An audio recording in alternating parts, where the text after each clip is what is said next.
Tapos ngayon matatanggalan kami ng hanap buhay. Saan natin dadalhin ito? Sino ang magbibigay ng hanap buhay sa mga taong ito? Sa aming mga kasamahan, Mr. Chair. Hindi po ba? Walang katiyakan. Kahit yung programa na sinasabi nila kapag may nawalan ng hanap buhay, bibigyan nila ng trabaho. Nasaan ito? Ano yung mga datos dito sa mga nawalan ng hanap buhay, nabigyan na ng trabaho? Yun nga. Napakaganda ng isang bagay na nagsama-sama at nagtitip at nagkakaisa. Hindi katulad ng isa-isang operator. Alam niyo po ba mga sir, kami, operator kami, isa-isa. Since talagang single operator, nung nagsama-sama kami, iba po ang dating, iba po yung samahan, iba po yung tulungan. Hindi niya ba nakikita yung kung gaano kaganda ang consolidation? Ang tanong ilang extension na ba? Then ngayon gusto niya uli, extension na naman? Ang tanong, sasali ka ba? Hindi dahil gusto ng mga operator na sumunod doon sa usapin ng kanilang programa. Pumasok sila at naobliga silang pumasok dahil doon sa tahasang pananakot ng LTFRB at ng DOTR na kapag hindi ka nag-comply ay hindi ka na makakapaghanap buhay, hindi ka na makapagserbisyo sa ating mamamayan. Ang sektor po ng transport ay hindi kaaway ng Estado. Tayo po ay katuwang ng Estado sa pag-inog ng ating ekonomiya. Pero bakit sa ilalim ng modernization ay pinapatay mismo ng gobyerno ang ating mga lokal na mga manggagawa? Nadyan ng Escaper Motor, nadyan ng Francisco Motor, nadyan ng Saraw, nadyan ng Malagueña, maraming mga lokal. Hindi kami kinonsulta. Ang kinonsulta ng DTI para gawin yung Philippine National Standards na manufacturers ay mga manufacturer ng bus sa ibang bansa. So paano mo i-modernize yung jeep kung kukonsultahin mo mga foreign manufacturers ng bus? Yung Euro 4 engine itinatapon dito sa atin sa Pilipinas dahil basura yon sa kanila. Hindi na nila pwedeng gamitin sa kanila. So why will we use it? Ibebenta sa atin ng pagkamamahal. Napakalaking kalokohan. Kaya mahal yung modernized na mga minibus. Isa pa yan si Togade. Alam na nga niya yung Dalian train na hindi angkop sa compatible, compliant sa ating MRT system. Pinilit pa talagang papasukin. Yung pagdating ng delivery, alam niya na hindi magagamit, tinanggap pa rin. Kung di ba naman, Kengkoy? Di ba? And now, meron tayong 3.7 billion na trend dyan ngayon nakatenga sa MRT station na hindi nagagamit. Tulungan na lang ng ating pamahalaan na bumili ng mga Euro 6 engine para makina lang po ang import dalhin dito and ang body locally manufactured para bumaba ang presyo natin. Sapagkat ang nagpapataas po ng presyo, pag bumili ka din sa mga local natin, Isuzu, Hino, yung mga local supplier natin, kasama po ang chassis lahat yan.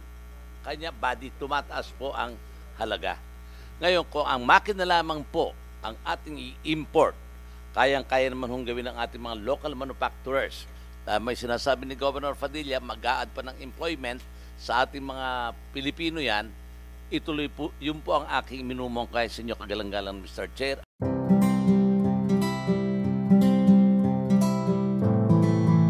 Senator J.B. Ejercito.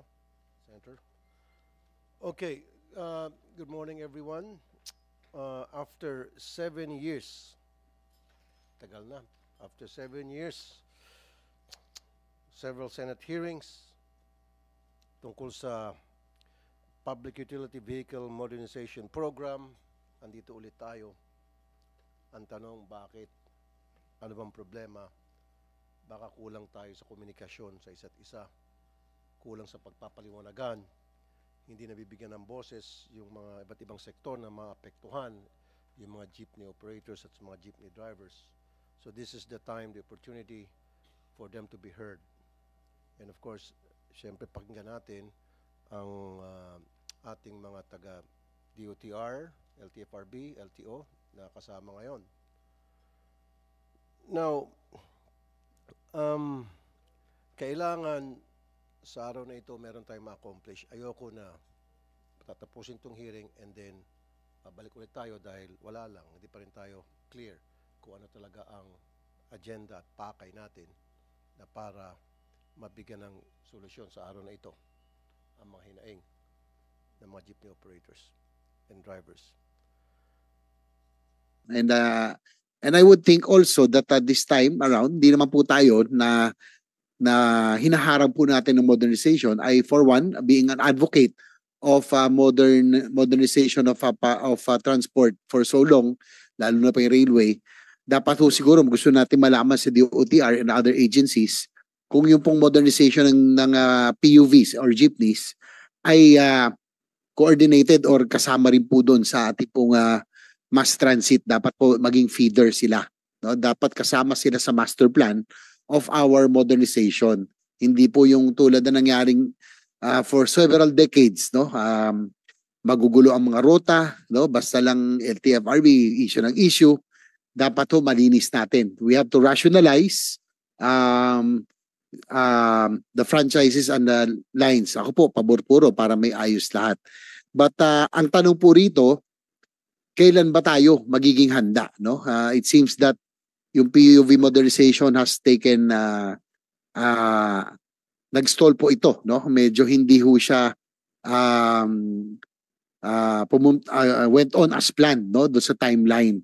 So yan po yung mga gusto natin malaman, Mr. Chair, and hoping that siguro just to give an idea, each year there are about 300,000 cars that are added to our streets. So based on the sales, Mr. Chair, ng ating car manufacturers and dealers, 300,000 po kada taon. In 3 years, that will be 1 million cars that will be added to our streets. So, kaya nga po dapat talaga, we have to prioritize mass transit, tapos yung mga jeepneys, PUV modernization, kasama po dapat sa master plan as feeders to the railway station. And I think that this is the only way we can really fix the Carmageddon o yung po problema natin sa traffic sa Metro Manila and other urban areas. So, sa ngayon po, again, I'm not seeking to put the brakes to the program, nor am I advocating policy U-turn. Instead, I'm seeking a pit stop or a brief stopover. Hanggat hindi ho tayo handa, wag ho natin ipipilit. I would think, Mr. Chair, ang gusto natin malaman, ang key po rito is the financing. No? Marami nagsasabi, base doon sa inyo pong video pinakita, hindi kaya na operators ng mga jeepney drivers yung pong mga modern jeepneys na pinopropose. So we would like to hear from our financial institutions on what scheme will be made available to our operators and jeepney drivers to make the modern jeepneys available. Yung gawin po natin, siguro kung pwede natin stretch yung amortization nila to make it feasible and reasonable para sa ating pong jeepney operators and drivers. So with that, Mr. Chair, again, thank you very much for prioritizing this issue and topic. Kailangan po natin, iayos na po natin lahat in line as we are awaiting for the Metro Manila Subway, the North-South Commuter Line, the railway system. Dapat po yung PUV lines, yung pong mga rota ay may ayos din na para po tugma doon sa ating pong overall master plan for our modernization. Again, Mr. Chair, maraming salamat. Thank you very much. Thank you, Senator JV. Again, I would like to reiterate my stand, like I said in the previous meeting that we had. Wala akong tutol sa modernization.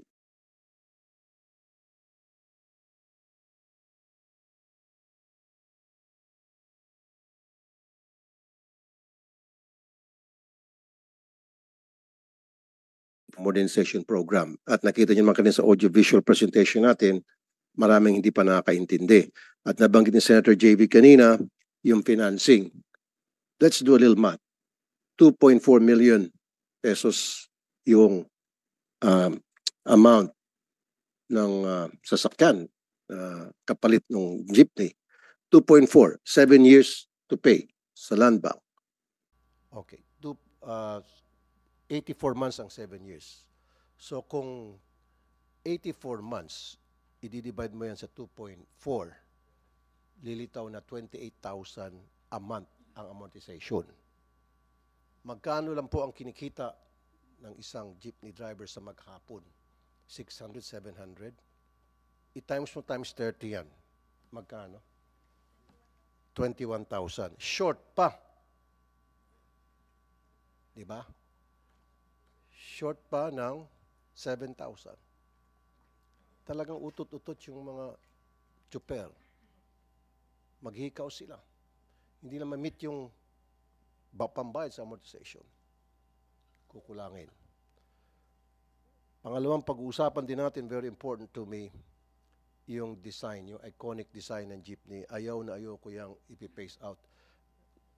Pag nakikita ko yung mga jeep, minibus na nga ang tawag dyan na tumatakbo dyan sa Quiapo, wala na.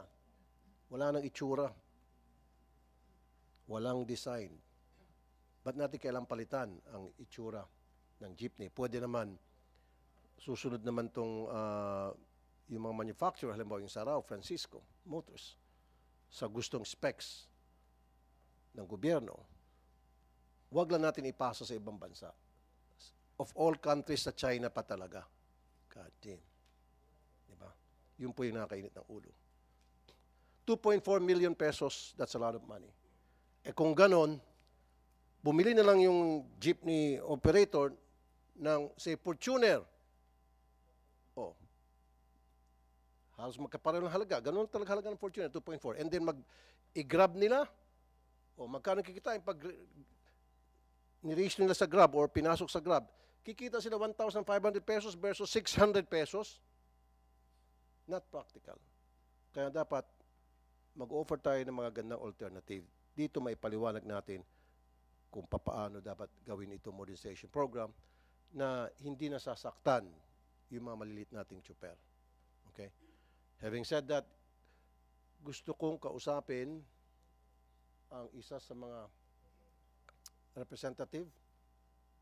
Ito, Pasang Mazda, palagi ko narinig ng Pasang Mazda, Mr. Roberto Caobet Martin. Magandang tanghali po, sir, or umaga, sir. Magandang umaga po, Mr. Chair. Nais ko pong kumuha ng inyong opinion dito po sa Public Utility Vehicle Modernization Program. Ano po ang inyong opinion? Ano po inyong hinaing tungkol dito? Well, Mr. Chair, ako po'y matagal ng operator since 1977. Ako po'y superator. Nagmaneho ko ng sarili kong jeep at nakita ko po ang mga problema doon sa mga makaluma. At during those years, kailangan natin siguro yung mabago na rin yung sistema, yung masamang usok sa ating kapaligiran. Alam po naman nating lahat na ang mga jeepney na yan na surplus ay from Japan na talagang masamang nagiging usok at masama ang ibinutulot sa ating kapaligiran. So, good morning, Madam Senator. At napag-usapan din natin tungkol dun sa Clean Air Act. Kanya po kami sumusunod dito at akin pong sinuportahan yung programang modernization program. Ako po isang operator. Ako isang driver. At doon po sa pagtulong ko na yan, pagsuporta sa programang ito, nakita ko rin po yung malaking pagbabago. Maaring sa iba, Mr. Chair, iba ang kanilang interpretasyon. Pero sa mga kagaya kong original na operator na nagmaneho ng jeep sa kalye, madarama ho pa namin ang pagkakaiba. Yung kaligtasan po ng ating mga pasaheros. Sa iconic jeep po natin, sa mga traditional jeepneys natin, ang mga pasaheros po bumaba sa likod. Marami po, Mr. Chair, ang naputulan ng paa dyan. Marami po ang na-aksidente dyan. Kanya nga po, nag-iisip kami ng mga pamamaraan noong pang-araw kung paano natin maisasayos ang kaligtasan ng ating mga mananakay. Hanggang dumating na nga po ang pagkakataon yung modernization program na noong nakarang administrasyon, Duterte administration, ay naipagpatuloy po ito. At doon po, nakipag-ugnayan kami sa maayos na pakikipag-ugnayan sa dating kalihim Tugade, Art Tugade, sa dating chairman, at ipinaliwanag po nila yung kabutihan ng programa ng modernisasyon. Maaari ho yung binanggit niyo, Mr. Chair, kanina at ni Senator JB, yung dissemination of information na nabanggit po nyo, yung opening statement nyo, 7 taon na ito. At maaari hindi nauunawaan ng iba pa natin mga kasamahan, kagaya po yung kanginang napanood natin, hindi po naunawaan o kulang po ng dissemination information tungkol po dito sa programang ito. At doon po sa mga nakakaintindi, maaaring naunawaan ito, kagaya ko at kagaya po ng mga cooperative na andito ngayon. Yung pong binanggit niyo, Mr. Chair, na ayaw niyong mawala ang iconic look, hindi po tinatanggal ng DOTR ang ating traditional jeepneys. Katunayan po, meron po tayong manufacturer niyan, yung Santa Rosa Motors. inintroduce po itong traditional jeepneys na ito based on Philippine National Standard. At iyon po, may mga existing na rin po tayong iconic at traditional jeepneys na base din po sa Philippine National Standard. Yung pong binanggit nyo naman kanina na mukhang minibus, tama po kayo doon sapagkat talagang hindi ho ito kamukha ng jeep. Nasabihan lamang na ito yung mga modern jeep, pero andun na po yan. Nakapurchase na rin po kami.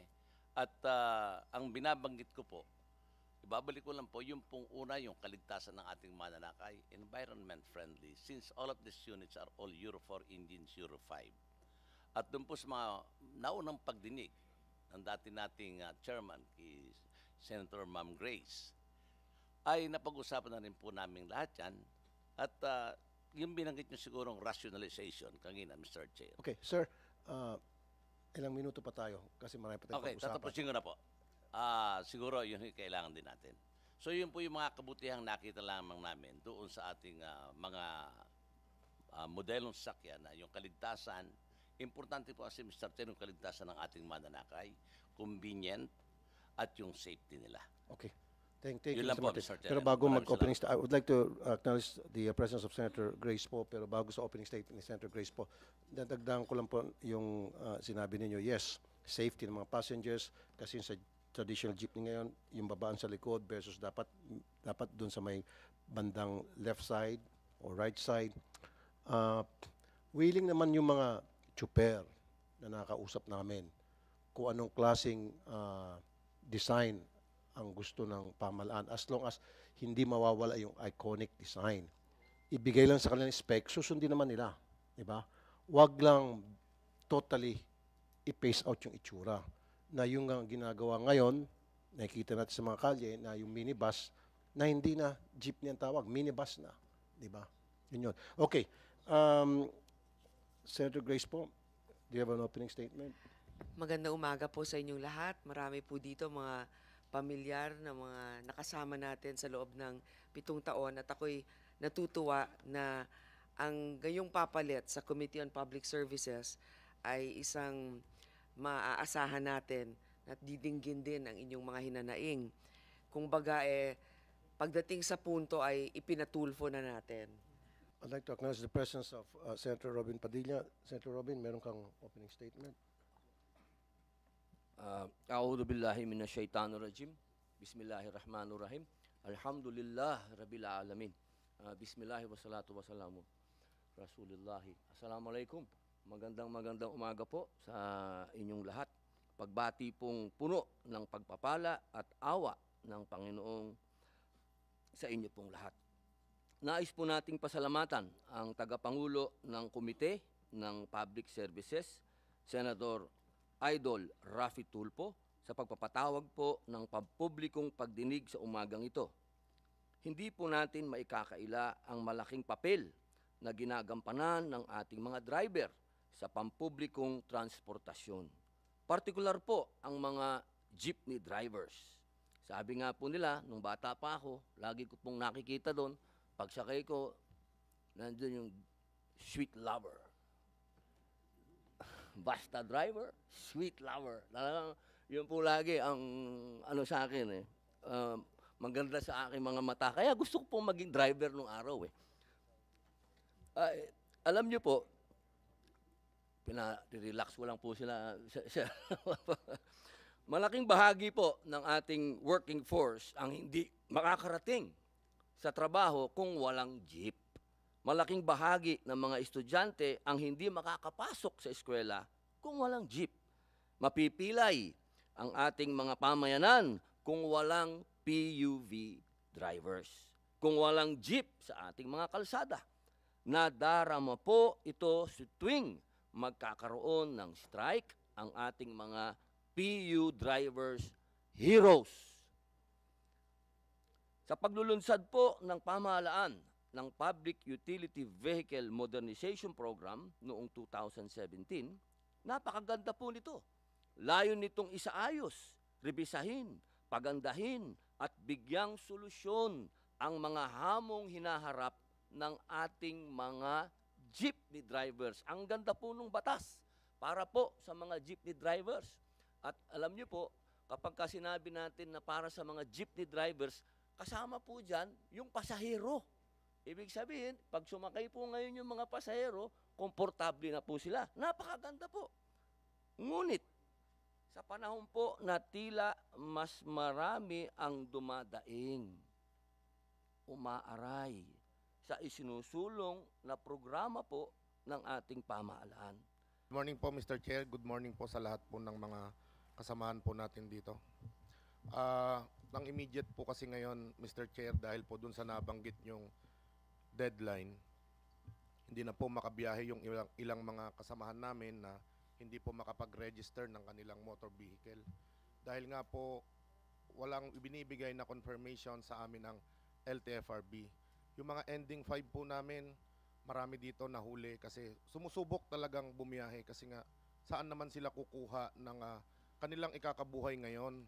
Biglaan ito na wala na kami, huhulihin na kami.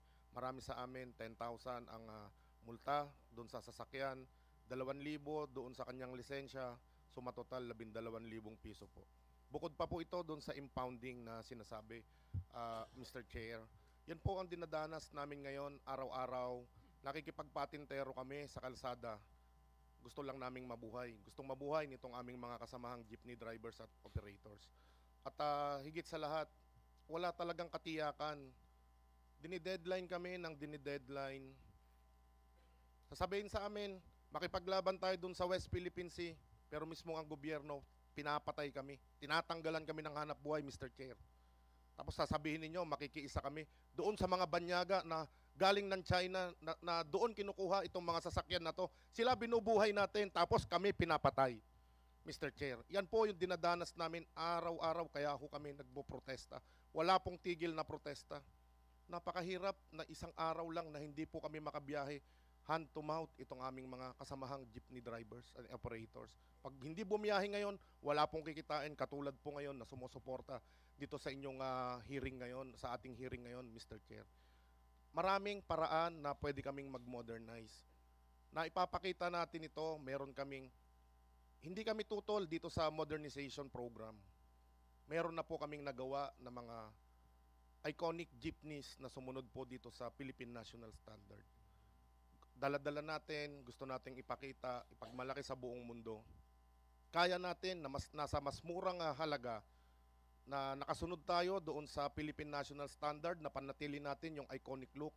Nitong ating mga traditional jeepneys, higit sa lahat mura, pero hindi nako-compromise yung safety ng ating mga mananakay, matibay pa, Mr. Chair. Ano pa ba ang hahanapin natin dito? Itong tinututulan lamang po natin, hindi yung kabuuan ng PUBMP. Yung consolidation po ng aming mga prangkisa na isosurrender na namin yung mga pinaghirapan nating prangkisa. Totoo na galing po ito sa Estado. Pero nag-comply po kami rito. Wala po kaming nilalabag na panuntunan ng aming prangkisa. Bakit po ito i-revoke? Wala po sa konstitusyon o sa batas na kung hindi kami sasapi sa kooperatiba o hindi kami magko-consolidate, ibabawiin yung aming mga prangkisa. Ito po yung napakasakit na gusto namin sana maipamana pa namin sa aming mga anak o apo pagdating ng araw. Kahit po kada 10 taon magpapalit kami, importante, hawak po namin itong prangkisa. Kapag natapos na namin itong bayaran o makuha man na ito namin ng cash, amin pa rin po itong mga jeepney po na ito, Mr. Chair. Napakabigat po, Mr. Chair. Sana itong deadline na ito, tanggalin po natin hanggat hindi natin naaayos itong mga guidelines na sinasabi po. Yung tama po yung sabi nyo kanina, Mr. Chair. Kami may deadline, ilang beses na kaming pinapatay, ilang beses na kaming tinaningan, tinatakot kami araw-araw para kaming mga kriminal. Naghahanap buhay po kami ng marangal, Mr. Chair. Hindi po kami nagnanakaw. Hindi po kami, ayaw namin sana manghingi ng kahit anong ayuda sa gobyerno.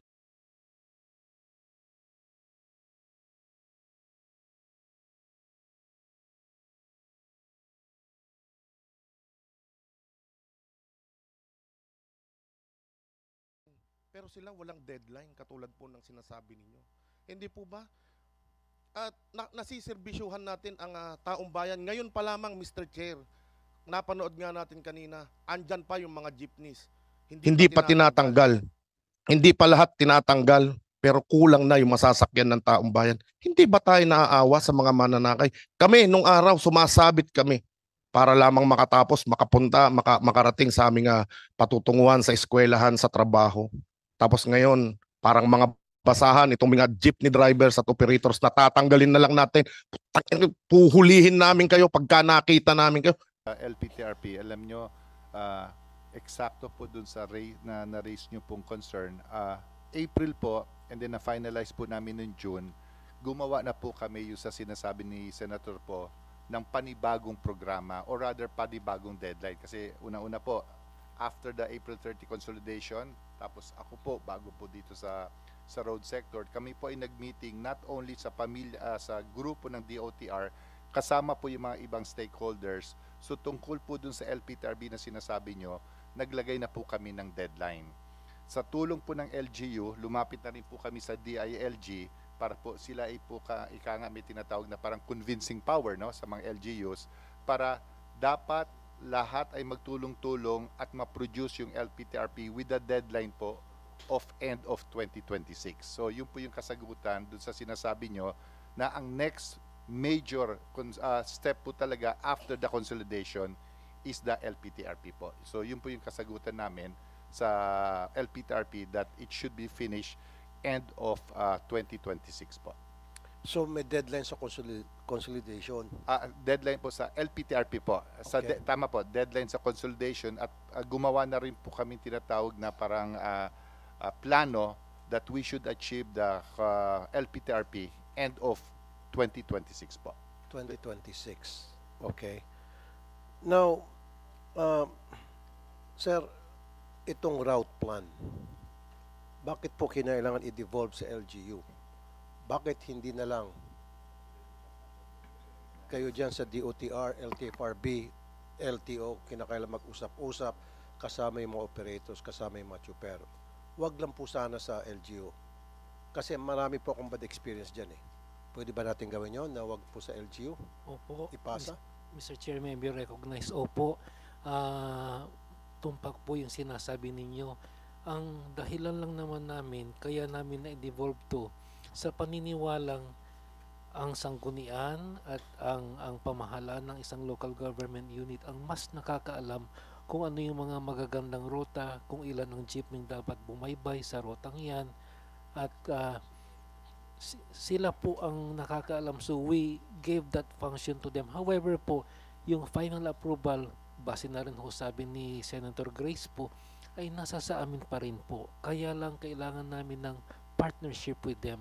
Pero kung inyong sasabihin po ngayon na ito po ay kukunin ng DOTR, ito ho ay pag-aaralan namin at pwede hong ito nga ho ang gawin namin base na rin po sa inyong experience at sa inyong mungkahi po sa amin. Okay. Now, sa presyong 2.4 million, saan galing po yung amount na yan? Para sa bagong jeepney na ipapalit sa traditional jeepney. Sino po ang nagbigay ng amount na yan? Mr. Chair, for the record po, wala pong kinalaman ang LTFRB or ng departamento ng DOTR doon sa mga presyo ng mga jeepney. We have about 59 accredited suppliers.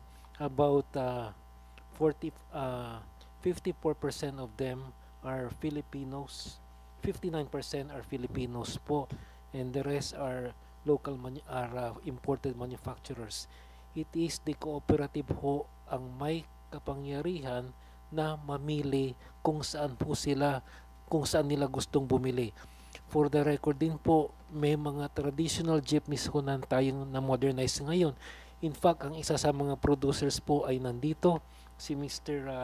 Orlando Marquez po, na matagal na hong bebenta ng mga modernized jeep na ang konsepto ay yung traditional po ang itsura. So wala ho kaming say or sa kung saan bibili po yung mga cooperative. Nandito po sila, sir. Siguro yung question na yan would be much better answered by them. May Mr. Chair. Opo. Kanina po, sasagutin ko lang, mag-comment lang po ako doon kanina. Ang sabi nila, may 2 years pa sila para doon sa LPTRP o route rationalization. Pero kami, wala nang extension. Napaka-unfair po. Ito pong hinuhuli kami, killing me softly ito, Mr. Chair eh. Di po ba? Hinuhuli kami ngayon dahil nga po deadline na ng consolidation. Kung hindi kami nakapag-consolidate, ang mangyari po sa amin, huhulihin kami. Okay, So sige. hindi po kami makaregistered ng aming mga sasakyan. So yung hindi po mare-register, hindi na pwedeng ibiyahe. Or kung gusto man naming ibiyahe sa pilitan, nakikipagpatintero kami at kapag ka nahuli nga po, yun nga po yung masaklap. Talagang killing me softly itong ginagawa sa amin. Salamat, Chair. Mr. Balbuena. Sige po, Yusek Yeah. Ortega. Magsasalita po si LTO tungkol sa hulihan po. Pero magdadagdag lang po ako, no? Unang-una, nung nirequest po ni Secretary Bautista sa Pangulo na extend po yung deadline from December to April dahil may mga totoong sinserong gusto pa pong sumama. At kaya po namin maisabi po sa inyo sa committee na to, nung umabot po tayo sa April 30 na deadline, masasabi po namin na yung lahat ng totoong interesadong sumama po sa programa nasa loob na po. Masasabi po namin yun. Dahil kilala po namin, lumalapit po namin sa dalawang grupo po na hindi talaga nag-oppose po talaga sa programa. Masasabi ko marami na po miyembro sa kanila na nag-consolidate na po. So ang punto na lang po namin, nag-usap po kami ni Secretary, kailangan pa ba natin mag-extend? At ang sinabi po namin, Sec, okay na po yung April 30 because yung totoong gustong sumama po ay nasa loob na. So gusto ko lang po maging klaro kasi hindi po namin kaya matanggap also na yung may gusto nasa labas. Unfair po yun, mali po yun. Kaya nung sinabi po namin, LTFRB, DOTR sa ating secretary, na lahat ng totoong sasali ay nasa loob na, kaya nagkaroon po ng decision ng ating secretary na okay na po yung April 30 as per the decision. Ngayon, yung mga... Okay, Sir Sander, makasingit. So, ilang beses mo paulit-ulit binabanggit yung nasa loob na, ibig sabihin ng consolidation. 81% ata, no? Okay. So, merong 19% na ayaw. Anong reason? Sige. Bakit? Ba't ayaw ng 19? Anong hinaing nila? Bakit hindi nyo na ipapaliwanag dito sa 19%? If I may po, Na kasi... maayos Tama yung po, programa. Senator. Kasi dati po ako sa Office of Transportation Cooperatives, ako po yung chairman ng mga kooperatiba. So meron pa akong direct contact sa kanila. At ang mga narinig ko po na mga ayaw na, no, yung sa 19% sinasabi nyo, yung iba po talagang ayaw na nila. Kasi ang pagiging operator po, parang negosyo po yun eh. So I think, or rather, sinasabi po sa amin na ayaw na nilang ituloy yung negosyo sa public utility, kaya hindi na sila nag-consolidate. Meron din po ako mga narinig na for them, parang komplikado ang tingin nila sa kooperatiba or korporasyon, ayaw po nila maging sa ilalim ng isang organisasyon, gusto po nila yung jeepney driver operator ang kanilang mas gustong sistema, which is one-on-one, so ayaw nilang sumami sa isang bagay na parang komplikado. And among others, yun po yung mga rason na sinasabi nila. Kaya nire-respeto na lang po natin na talagang ayaw na nilang sumama dito po sa ating programa. Salamat, Yusek Ortega. If I may, Mr. Chair. If I may, Mr. Chair. Yes, Mr. Balbuena. Hindi po totoo na ayaw namin mag-modernize, ano po. Hindi po totoo na ayaw namin ng katunayan, meron nga po kaming modernized na sasakyan na dala-dala ngayon. Ang ayaw lang po namin yung consolidation, Mr. Chair. Thank you, Mr. Balbuena. Sino nagsasabi na sinungaling siya? Sige. Sino po? Go ahead, Busina. Miss Marlene D.C. Ramos. Isa lang naman po ang tanong, sir, ilang extension na po ang consolidation? Ang tanong, magko-consolidate ba siya? Hindi naman pinag-uusapan dito yung magmo-modern siya or what. Ang tanong, bakit ayaw niyo mag-consolidate? Yun nga. Napakaganda lang isang bagay na nagsama-sama at nagtitip at nagkakaisa. Hindi katulad ng isa-isang operator. Alam niyo po ba, mga sir, operator kami, isa-isa. Since talagang single operator, nung nagsama-sama kami, iba po ang dating, iba po yung samahan, iba po yung tulungan. Hindi niya ba nakikita yung kung gaano kaganda ang consolidation? Ang tanong ilang extension na ba? Then ngayon gusto niya uli, extension na naman? Ang tanong, sasali ka ba? Yun lang po. If I may, Mr. Chair. Napaka-unfair naman po sa kami na sumunod sa gobyerno. Sumunod kami sa inyong lahat sa mga sinasabi niyo po Tapos may isang tao lang na ayaw para mapahinto ang lahat ng kagandahan ng modernization. Bakit? Kung ayaw niya, di ayaw niya. If I may, Mr. Ba't Chair. natin pipilitin ng isang taong ayaw naman? Ilang extension na po, mga sir. Kawawa naman po kami sumunod sa gobyerno. Okay. At saka tanong, operator po ba siya? Salamat po. Ang atuloy sa ngayon, ang nagbabanggaan yung nag-consolidate at hindi nag-consolidate. Sa bahagi po ng association, part po yan ng consolidation Dahil yung mga operator ay nagsama-sama sa isang asosasyon at mahusay na tumakbo yung ating mga association sa mahabang panahon. Ang sinasabi nga po natin, kung ang layunin talaga ng gobyerno ay para ayusin yung muda ng ating public transport, bakit ang hindi inuna ng gobyerno ay magtayo tayo ng sarili nating industriya? At tayo mismo, yung lumikha ng ating makina dito sa ating bansa. Sapagkat kung titingnan po natin, Mr. Chair, sa mahabang kasaysayan ng ating public transport, almost 80 years tayong tuloy-tuloy na nagre-rehabilitation. Ang linalabanan namin, sa bahagi namin, ang linalabanan namin dito sa ilalim ng consolidation, bakit kailangan namin magbuo ng corporation? Bakit kailangan namin magbuo ng kooperatiba? Na kung saan, kung titingnan po natin, Mr. Chair, nung paman ay umiral ng kooperatiba sa Pilipinas, pero hindi siya monopolyado ng isang kooperatiba, kundi kooperatiba siya na individual o franchise, individual of unit, hindi sa konsorsyon, hindi sa monopolyado ng isang kooperatiba. Kaya sa atin, kung ang layunin ng gobyerno ay ayusin ang ating public transport, industrial, yung kailangang unahin ng ating pamahalaan. Bakit ang tumatakbo ngayon sa ating dito sa ating bansa ay mga modern, pero hindi siya yung ating iconic, sabi nga natin, ang jeep po sa Pilipinas ay deklarado noong 1979, pinirmahan ni Ferdinand Marcos na ang pambansang public transport ay jeep. Pero ngayon, bakit ang namamayagpag sa atin ngayon, yung sinasabi nila mga modern, na halos hindi kaya ng mga individual na operator. Swerte na yung iba. Kung so what na nakapag-comply sila sa usapin ng modernization, nakapag-abil sila ng modernization, hindi lahat ng mga operator ay gustong mag-modernize. Hindi lahat ay pwedeng gustong pumasok sa corporation. Sapagkat sa ngayon, Mr. Chair, bakit sinasabi nila na sa 80% yung nag-comply? Mismong datos ng LTFRB at ng DOTR ay magkakaiba.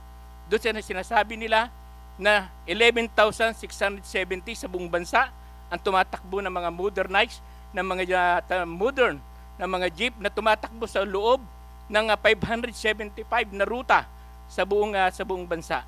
Ang jeep po sa buong bansa ay 175,000. Ibig sabihin yan ay majority pa rin na tumatakbo sa buong bansa ay mga traditional jeepney. Bagamat maraming pumasok, naghabol ng December, ng April. Bakit naghabol? Hindi dahil gusto ng mga operator na sumunod doon sa usapin ng kanilang programa. Pumasok sila at naobliga silang pumasok dahil doon sa tahasang pananakot ng LTFRB at ng DOTR na kapag hindi ka nag-comply ay hindi ka na makakapaghanap buhay, hindi ka na makapagserbisyo sa ating mamamayan. Ang sektor po ng transport ay hindi kaaway ng Estado. Tayo po ay katuwang ng Estado sa pag-inog ng ating ekonomiya. Pero bakit sa ilalim ng modernization ay pinapatay mismo ng gobyerno ang ating mga lokal na mga manggagawa? Nadyan ng Escaper Motor, nadyan ng Francisco Motor, nadyan ng Saraw, nadyan ng Malagueña. Maraming mga lokal, halos sa 1,672 na mga rehiyon sa ating bansa, lahat po may gumagawa ng public transport. Bakit hindi ito ang suportahan ng gobyerno? Bakit nakatanghoy sa mga dayuhan at malalaking mga negosyante na kung saan ang inisip lamang ay pagkakitaan ang usapin ng serbisyo. Sa usapin ng serbisyo, sa usapin ilalim ng negosyo, ang magsasuffer dyan ay hindi lamang ang mga operator, hindi lang ang mga lokal na gumagawa ng jeep, kundi mismo ang ating mga commuters dahil ang direct of effect ay pagtaas ng pamasahe na halos hindi naman makasabay yung sahod ng ating mga manggagawa. Kaya sa amin, sa bahagi po namin sa Piston, kung gusto ng gobyerno na ayusin ang ating public transport, unahin nila ang mga pagtatayo ng sariling industriya, tayo ang lumikha ng ating public transport dito sa ating bansa. Magandang umaga po at maraming salamat. Thank you. Maraming salamat po, Mr. Floranda. Oo nga naman, Yusek Ortega ng DOTR, although ilang beses na sinabi rito na may freedom of choice itong mga operators kung saan nila bibilhin yung unit, modernized jeep. Ba't nila natin i-require na dito lang nila bibili na hindi sila pwedeng bumili sa ibang bansa? In this way, nakakatulong sa ating industriya and of course sa ating employment. Ang objective po namin, bakit parang inurong po natin para mas dumami po yung ating mga local manufacturers, para mas mapababa po yung presyo, at hopefully by then po, mas financially malakas na po yung ating mga kooperatiba, then that's the best time na sila po ay bibili na ng mga sasakyan. Hindi pa po ngayon, concentrate lang po tayo sa LPTRP, which is a very important component. Sa susunod na lang po yung pagbibili. By then siguro po magkakaroon na ng batas, no? Yung kasi may mga pending bill po na mukhang aabot na po sa Senado, yung mga gustong tumulong po sa pagbibili ng mga sasakyan. Kaya po natin gumawa niyan. So ngayon, ang tanong, bakit late na tayo? Kasi unang-una, nung ginagawa yung PNS o yung Philippine National Standards na mention ni Yusek Ortega, in fairness, wala pa sila nun sa DOTR, hindi kami kinonsulta. Ang kinonsulta ng DTI para gawin yung Philippine National Standards na manufacturers ay mga manufacturer ng bus sa ibang bansa. So paano mo i-modernize yung jeep kung kukonsultahin mo mga foreign manufacturers ng bus? 'Di ba? Parang walang connection. So ang may iwan sa atin ay yung pagtataka na baka may connivance dito. Yun yung problema. So dalawa kami ni Mr. Sarao na gumagawa ng jeep for 77 years. Bakit hindi kami kinonsulta? Kinonsulta si Mr. Sarao, sandali lang, pero hindi rin pinansin. Diba? Hindi ako kinonsulta. Hindi man lang kami sinabihan. Ginawa nila yung Philippine National Standards. Kung titignan ninyo yung PNS na ibinebenta ng DTI, hindi nila yung pinamimigay. Yung PNS, ibinebenta yun ng DTI. Inamin nila yan. Kung titingnan niyo yung litrato ng Philippine National Standards ng jeepney, hindi jeep, minibus. Bakit? Kasi yun yung kinonsulta nila. So umpisa pa lang mali na. Alam niyo kung saan namin nabalitaan na merong ganyang rollout sa TV. Hindi nila sinabi sa amin na kami yung mga manufacturers ng tunay na jeepney dito sa Pilipinas, hindi sa ibang bansa. So napakahalaga niyan. Umpisa pa lang mali na eh. Ba't natin itutuloy? Yun yung tanong ko. Diba? So, kung tanong, kaya ba natin? Yes, kayang-kaya natin. Kaya ang ginawa ko, unang-una, kinausap ko yung mga usual na usual partners natin. Kasi hindi lang naman jeep yung ginagawa ng Francisco Motors. 1960, pinasok natin Isuzu dito sa Pilipinas. 1970, pinasok natin Mazda. So, lahat ng Francisco Jeepney, simula 1960, maging yung mga kasama natin ng mga operators can attest to this. 1960 up to the present, lahat ng Francisco Jeepney, 100% brand new. And 85% Philippine-made. Hindi yung 25% lang. Di ba? Kasi ngayon, 25% sabi mo locally manufactured, kalokohan yun. It's a way for them to be able to import and call it locally manufactured. So, para sa akin, malaking kalokohan yun. Then next, ang Euro 4 engine ay obsolete na sa mga ibang bansa. Pumunta ka ng China, pumunta ka ng Japan, maski saan, wala nang gumagamit ng Euro 4 engine. Yung Euro 4 engine, itinatapon dito sa atin, sa Pilipinas, dahil basura yon sa kanila. Hindi na nila pwedeng gamitin sa kanila. So why will we use it? Ibebenta sa atin ng pagkamamahal. Napakalaking kalokohan. Kaya mahal yung modernized na mga minibus. Kasi Euro 4 engine, Euro 5 engine, sobrang mahal, hindi na ginagamit sa ibang bansa. Ngayon, hindi jeepney yung ibinebenta nila. In contrary, with all due respect to Yusek Ortega, sinabi niya na, okay, it's a marketing concept na kapag maraming competitors, bababa yung presyo. But I beg to disagree. Ang tanong ko sa kanila, ilang negosyo na po ba yun na nasimulan ninyo at naipundar ninyo? Kami, 77 years na kami dito sa industriya. Ako personally, 32 years na. Pinasa ko na nga sa anak ko eh. Siya na yung presidente at CEO ng Francisco Motors. Pero ang sa akin, kung i-open mo yan sa lahat ng mga foreign manufacturers, ang dami naming mga trabahador na nawalan ng trabaho. Dahil inopen mo sa foreign manufacturers. Hindi totoo yun ang makakababa ng presyo. Ang tunay na makakababa ng presyo ng tunay na jeepney ay economies of scale. Kailangan merong mga manufacturers dito sa Pilipinas, local manufacturers, na gagawa ng tunay na jeep. Yun ang dapat mangyari. Hindi tayo dapat yung directly importing lang. Hindi pwede yun. Kasi hindi tayo makaka-achieve ng economies of scale. Sabi nila merong 60 plus o 59 o 60 plus na accredited ng LTFRB. Wala po kami ni Mr. Sarao doon sa listahan na yun. Wala kami doon. Wala kaming certificate of compliance pa. Bakit? Kasi simula pa nga lang, di kami sinabihan. Pangalawa, lahat ng proposal ko sa LTFRB kay Attorney Guadis, pinatay niya. Lahat ng proposal namin. Yung superhero program namin, na mamimigay na nga lang kami ng libreng jeepney. Pinatay ni Chairman Guadis.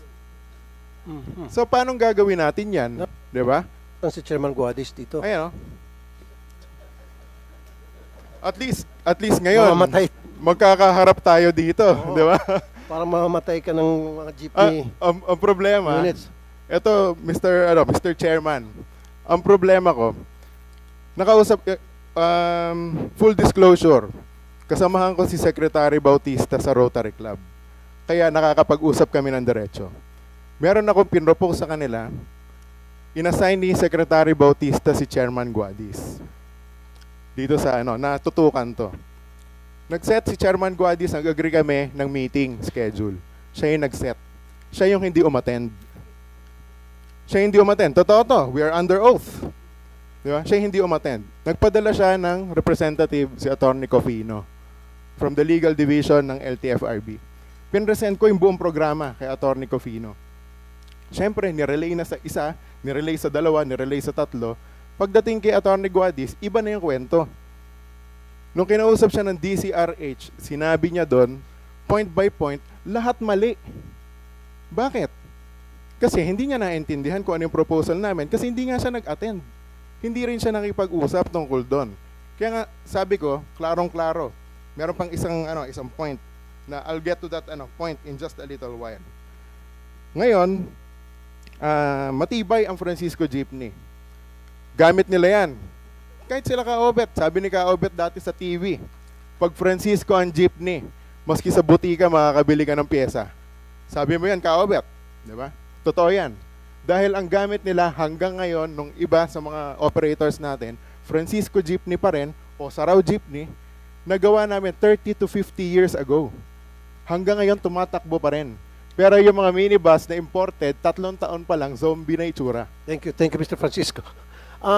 Mr. Chair, Mr. Chair, excuse me po. Okay, sandali po, mabilis na question to, kasi nabanggit kanina ni Mr. Edgardo Sarao at saka ni Mr. Francisco, yung Euro 4 engine. Yun yung ni-require nyo dito. Number one, kung totoo yung sinasabi nila na basura na yung sa ibang bansa, bakit natin gagamitin dito? Bakit nyo i-require yung mga modernized jeepney na kailangan Euro 4 engine ang gamitin? Mr. Chair, may I be recognized again? Bakit kinakailangan Euro 4? Yes, Mr. Chair. Mr. Chair, when we assumed this position, this was the standard set by the Department of Environment and Natural Resources. So we merely adopted the standard set by the DNR nung pinatupad po namin itong proyekto. Sa next hearing, patawag natin yung DNR? Patawag natin. So DNR nag-set niyan. Baka ang negosyo ng taga-DNR na yan, yung Euro 4, doon kayo kukuha surplus. Basura na lang daw O tapos ngayon, yung basura ng ibang bansa, yun yung dadalhin dito para gamitin natin. Mr. Chair, it is Euro 4 or higher, yun po ang nasa standards ni DNR na doon po sinunod ni DOTR. Okay, Mr. Sarao, ano yung engine na kayang i-manufacture dito ninyo?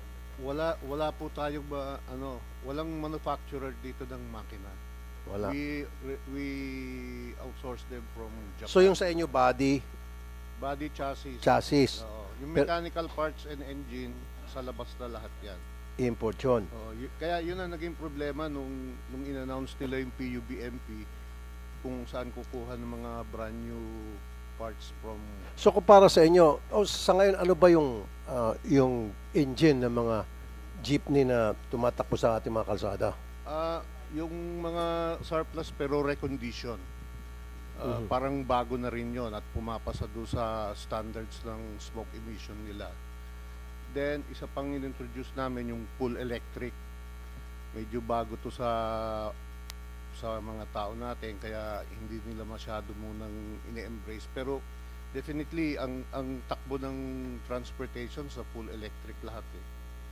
Pero right now, we have to settle on diesel engine na Euro 4 or higher yung rating.